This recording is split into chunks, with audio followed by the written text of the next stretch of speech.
शब्दांश होते हैं, शब्दांश भी हम उपसर्ग को बोलते हैं। ठीक है, ये इनका कार्य क्या होता है, ये मूल शब्द के यानी कि शब्द के आरंभ में पहले जुड़कर उसके अर्थ में विशेषता लाते हैं, यानी कि उसका रूप परिवर्तन कर देते हैं, वे उपसर्ग कहलाते हैं। ठीक है, इसकी परिभाषा है,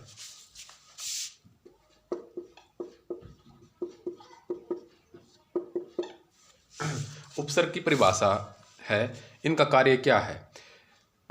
हिंदी भाषा में नए शब्दों की रचना के लिए, हिंदी भाषा में नए शब्दों की रचना के लिए, हिंदी भाषा में नए शब्दों की रचना के लिए मूल शब्दों के आरंभ में, मूल शब्दों के आरंभ में, आरंभ यानी कि पहले, आरंभ में जिन शब्दांशों को जोड़ा जाता है, आरंभ में जिन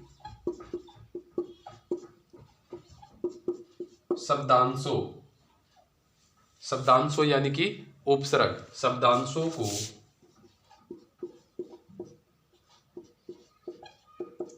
जोड़ा जाता है, उन्हें उपसर्ग कहते हैं। जोड़ा जाता है उन्हें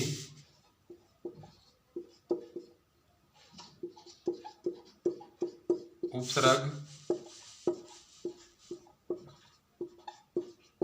कहते हैं।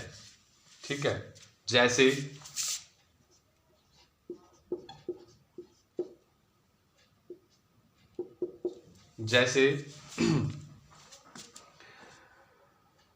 सु प्लस पुत्र,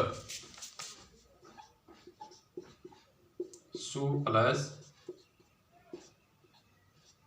पुत्र। एक बार मैं पहले क्लियर करवा देता हूं, मैं यहाँ पर जो ये सु है ये क्या है, शब्दांश, शब्दांश यानी कि उपसर्ग है ये। ठीक है, सु उपसर्ग, सु होता है अच्छा। ठीक है, और ये पुत्र, पुत्र यानी कि बेटा, लड़का, लाल। तो जब ये सु उपसर्ग शब्दांश पुत्र शब्द के प्रारंभ में यानी कि पहले जुड़ता है तो उसका रूप परिवर्तन कर देता है। ठीक है, तो इसमें जुड़ जाएगा, क्या बन जाएगा यहाँ पर, सुपुत्र, सुपुत्र। और एक नए शब्द का निर्माण हो गया, इसलिए उपसर्ग को शब्द निर्माण भी कहते हैं। एक नए शब्द का निर्माण हो गया, क्या बन गया, सुपुत्र, जिसका हिंदी अर्थ होता है अच्छा पुत्र, अच्छा बेटा। ठीक है, ये उपसर्ग की परिभाषा थी। आगे हम पढ़ेंगे उपसर्ग के प्रयोग, उपसर्ग के प्रयोग, उपसर्ग के प्रयोग। ठीक है, कैसे ये प्रयोग किया जाता है। मूल शब्द के अर्थ में बदलाव आ जाता है। जब ये किसी भी मूल शब्द के या शब्द के आरंभ में जुड़ते हैं, ठीक है, तो उसमें क्या आ जाता है, बदलाव आ जाता है। ठीक है, तो यहां पे लिख देंगे मूल शब्द के, मूल शब्द में बदलाव आ जाता है, आ जाता है। ठीक है, नंबर 1 पे था। नंबर 2 पे लिख देंगे यहां पर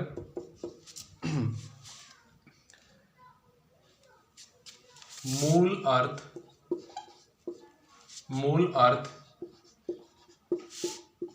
में विशेषता आ जाती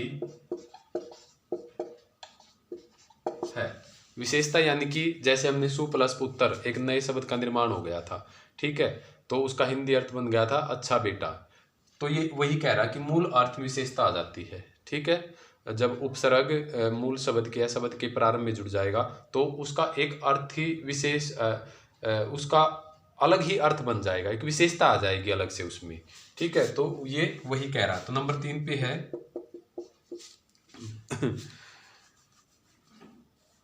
हाँ, नंबर 3 पर है उपसर्ग स्वतंत्र, उपसर्ग स्वतंत्र नहीं होते। ठीक है, ये कहता है कि उपसर्ग स्वतंत्र नहीं होते, ये नहीं है कि वो किसी भी शब्द के प्रारंभ में जुड़ जाएंगे, नहीं। तो यही कह रहा है कि उपसर्ग स्वतंत्र नहीं होते। तो अब ये कहता है कि उपसर्ग के प्रकार कितने प्रकार हैं, ये तो प्रयोग थे कि कैसे कैसे ये कार्य करते हैं। अब ये कहता है कि उपसर्ग के प्रकार या भेद।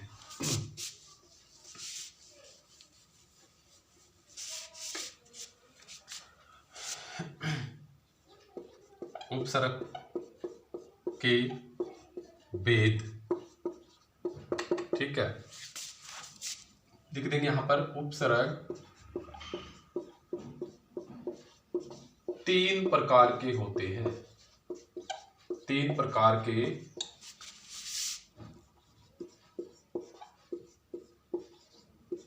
होते हैं।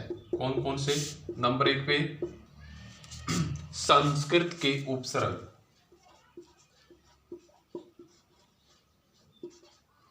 संस्कृत के उपसर्ग, ठीक है, तत्सम उपसर्ग भी इनको कहते हैं।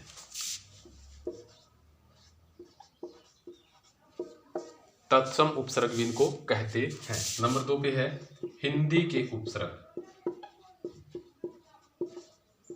हिंदी के उपसर्ग, ठीक है, तद्भव उपसर्ग भी इनको बोलते हैं, तद्भव उपसर्ग भी इनको बोलते हैं। और नंबर 3 पर है उर्दू फारसी के उपसर्ग, उर्दू फारसी की उपसर्ग, इनको आगत उपसर्ग बोलते हैं। आगत, आगत यानी कि ये आ गए हैं कहाँ से? उर्दू फारसी की भाषा से। हिंदी में इनको समाहित कर लिया, यानी समाहित यानी कि सम्मिलित कर लिया, स्वीकार कर लिया हिंदी भाषा ने इनको, इसलिए इनको आगत उपसर्ग भी कहते हैं। ठीक है, थोड़ा हम इनके बारे में यहाँ बता देता हूँ। संस्कृत के उपसर्ग जो संस्कृत भाषा से हिंदी में आए हैं, हिंदी के उपसर्ग, ठीक है, तद्भव है। जो संस्कृत के तो थे लेकिन उनका रूप परिवर्तन होकर थोड़ा अच्छा निखार उनमें आकर वो हिंदी के बन गए हैं। फिर उर्दू फारसी के, ठीक है, उर्दू फारसी की भाषा से आगत यानी कि आ गए हैं, वे उर्दू फारसी के उपसर्ग हैं। तो सबसे पहले हम संस्कृत के उपसर्ग की बात करते हैं। संस्कृत के उपसर्ग नंबर 1 पे है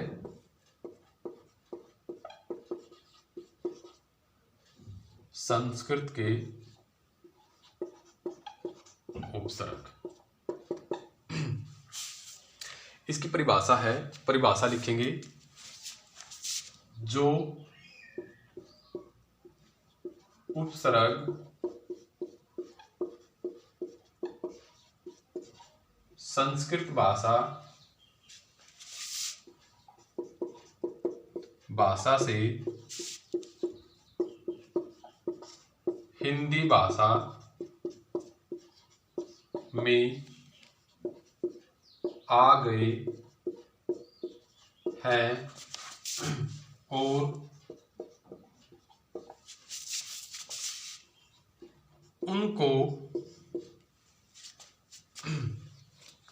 उनको बिना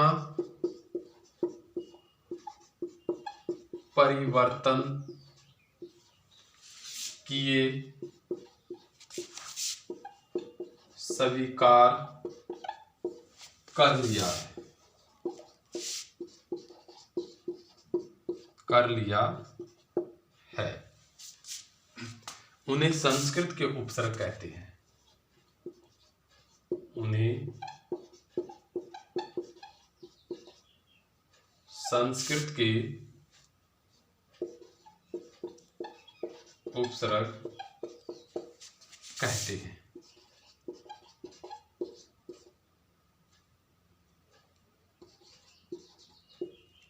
जैसे,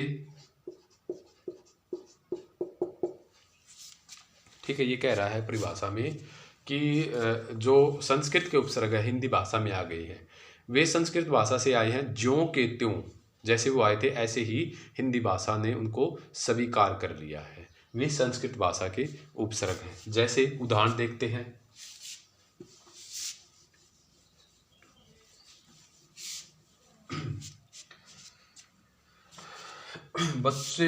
सभी बच्चे, जैसे मैं यहाँ पर लाइन लगा रहा हूं, ऐसे ही कॉपी के पेज पे लाइन लगा लेंगे। यहाँ पे लिख देंगे पहले उपसर्ग, ठीक है, ऐसे लाइन लगा देंगे। फिर यहाँ पे लिख देंगे उपसर्ग का अर्थ, ठीक है, हाँ ये अर्थ रहने दो, अर्थ रहने दो। उपसर्ग लिख दिया यहाँ पे, ठीक है। तो यहाँ पे मूल शब्द लिख लो, मूल शब्द, और यहां पे लिख दो शब्द निर्माण या उदाहरण, ठीक है। तो यहां पे लिख दो शब्द निर्माण या उदाहरण। शब्द निर्माण लिख लो, शब्द निर्माण, ठीक है। तो सबसे पहले हम एक उदाहरण लेते हैं यहाँ पर उपसर्ग संस्कृत का अति। अति उपसर्ग ले लिया हमने यहाँ पर। मूल शब्द यहाँ पे ले लेते हैं से, ठीक है। तो जो ये अति है, अति का हिंदी अर्थ होता है अधिक या परे, ठीक है। ये लिखने की जरूरत नहीं है, वैसे मैं बताता रहूंगा तुम्हें हिंदी अर्थ क्या क्या होता है। अति होता है अधिक या परे। जो से, ठीक है, इसका हिंदी अर्थ है सर्प या सांप, ठीक है, सर्प या सांप। हिंदी अर्थ जो है सर्प या सांप, ठीक है, सांप, सर्प, ठीक है, संस्कृत भाषा का शब्द है, ठीक है। तो ये कहता है कि जो ये मूल शब्द है, उपसर्ग क्या करते हैं, जो मूल शब्द है उसके प्रारंभ में, प्रारंभ यानी कि पहले जुड़ जाते हैं और एक नए शब्द का निर्माण बनता है। तो नया शब्द बन जाएगा अतिशय, अतिशय, एक नए शब्द का निर्माण बन गया अतिशय। अतिशय होता है बहुत या अधिक। अतिशय हिंदी अर्थ आ गया इसका निकल के बहुत या अधिक। ये ऐसे ही उपसर्ग रहेंगे। एक उदाहरण लेते हैं हम, जैसे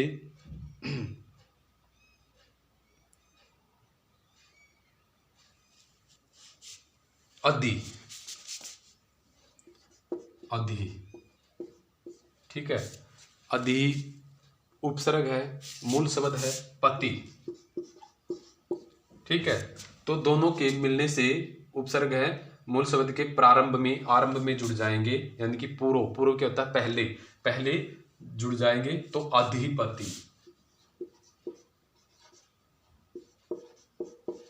एक नए शब्द का निर्माण हो गया अधिपति, ठीक है। पति पता ही होगा सभी बच्चों को, विद्यार्थी जानते पति क्या होता है, किसी महिला का स्वामी या मालिक, और अधिपति होता है मालिक, ठीक है, या राजा, मुखिया, ये इसका हिंदी अर्थ है। और अधि होता है ऊपर, अधि क्या होता है ऊपर, श्रेष्ठ या सभी। एक शब्द और हम यहाँ पे लेते हैं, जैसे कि अनु, अनु, और मूल शब्द यहाँ पे ले लेंगे हम चर, अनुचर, मूल शब्द है चर, इसके पहले जुड़ जाएगा, पूर्व जुड़ जाएगा तो नए शब्द का निर्माण बन जाएगा अनुचर, अनुचर। चर क्या होता है? नदी का किनारा या नदी का तट। और अनुचर, ये जो है अनुचर, अनुचर का हिंदी अर्थ बन जाएगा साथी। अनुचर क्या होता है? साथी या पीछे चलने वाला। साथी या पीछे चलने वाला। ठीक है, पीछे चलने वाला क्या होता है? हमारा नौकर होगा, उसको हम दास भी बोलते हैं। क्या बोलते हैं? दास भी उसको बोलते हैं। ये ऐसे ही उपसर्ग होते हैं। इनका कार्य क्या होता है? ये शब्द के प्रारंभ में, आरंभ में यानी कि शुरू में पहले जुड़ते हैं। ठीक है, और एक नए शब्द का निर्माण करते हैं। एक उपसर्ग और देखते हैं हम यहां पर, जैसे कि अप उपसर्ग है। ठीक है, अप उपसर्ग है। मूल शब्द यहां पे ले लेंगे मान, और दोनों के मिलने से एक नए शब्द का निर्माण बन जाएगा अपमान। क्या बन जाएगा? अपमान। मान क्या होता है? नाप या तोल। ठीक है, और अपमान क्या होता है? किसी को अपमान होता है किसी का बुरा सोचना या बुरा व्यवहार करना, अपमानित करना। ठीक है, तिरस्कार करना, अनादर करना। ठीक है, वो होता है अपमान। यानी कि कोई आ गया है, ठीक है, आया तो हमारे पास है वो बड़ी उम्मीद लेके, लेकिन हम उसको सीधे मुंह से बात भी नहीं करते, अपमानित कर देते हैं। ठीक है, न जाने क्या क्या उसको भला बुरा कह देते हैं। ठीक है, उसको तिरस्कार कर देते हैं। ठीक है, ये होता है अपमान। और मान होता है नाप या तोल। ठीक है, ये मूल शब्द है, इसका हिंदी अर्थ होगा नाप या तोल। जब अप उपसर्ग मूल शब्द यानी कि मान में जुड़ेगा तो एक नए शब्द का निर्माण हो जाएगा और उसका रूप ही परिवर्तन हो जाएगा। मान शब्द का रूप ही परिवर्तन हो गया। ठीक है, एक नया हिंदी अर्थ निकल के सामने आ गया। अपमान होता है तिरस्कार करना। ठीक है, तिरस्कार करना। एक और हम यहाँ पे उदाहरण लेते, जैसे औ। औ क्या होता है? औ होता है बुरा। औ होता है बुरा। और यहाँ पे एक मूल शब्द ले लेंगे गुण।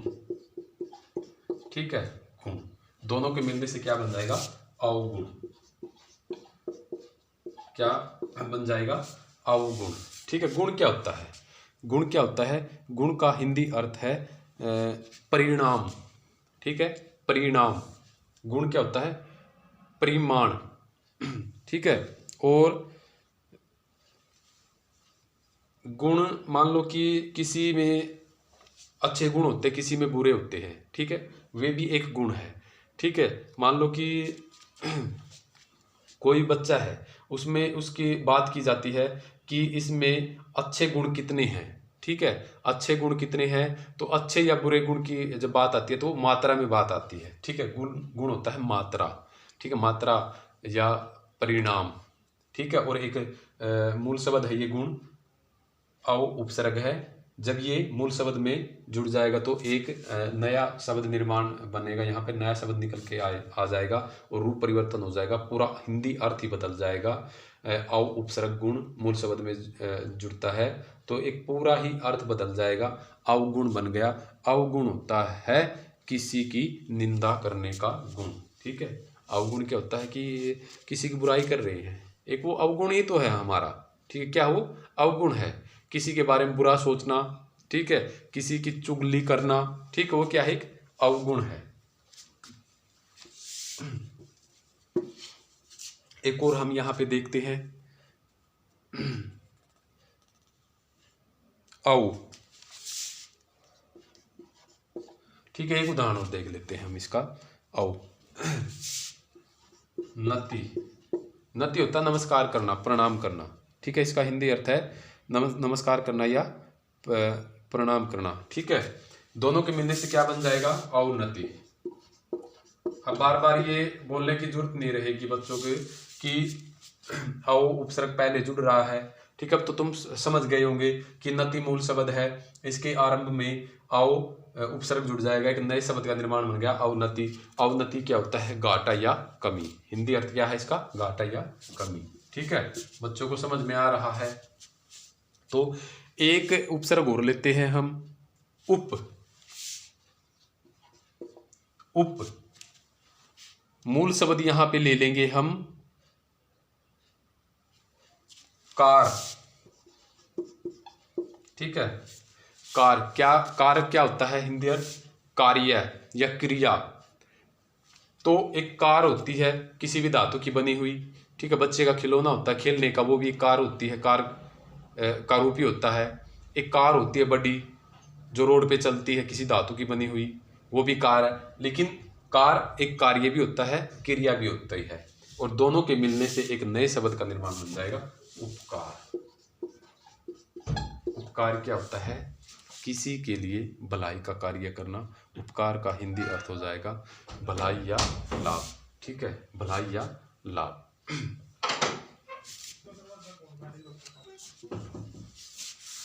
तो ये संस्कृत के उपसर्ग थे। कल हम हिंदी और उर्दू फारसी के उपसर्ग करेंगे। बच्चे इस वीडियो को एक बार दो बार आसानी से देखें, और अब जिन बच्चों के पास पाठ्य पुस्तक है वे उस पाठ्य पुस्तक में पढ़े। बच्चों को कोई दिक्कत नहीं होगी पढ़ने में, समझने में, ठीक है। तुम्हारा अगर कार्य है 3 या 4 जो उपसर्ग बचते हैं इसमें, वे बच्चे अपने आप कर लेंगे पाठ्य पुस्तक से। इनमें कोई ज़्यादा मुश्किल नहीं है, ठीक है। तो आज के लिए इतना ही। बच्चे खुश रहे, स्वस्थ रहे। धन्यवाद।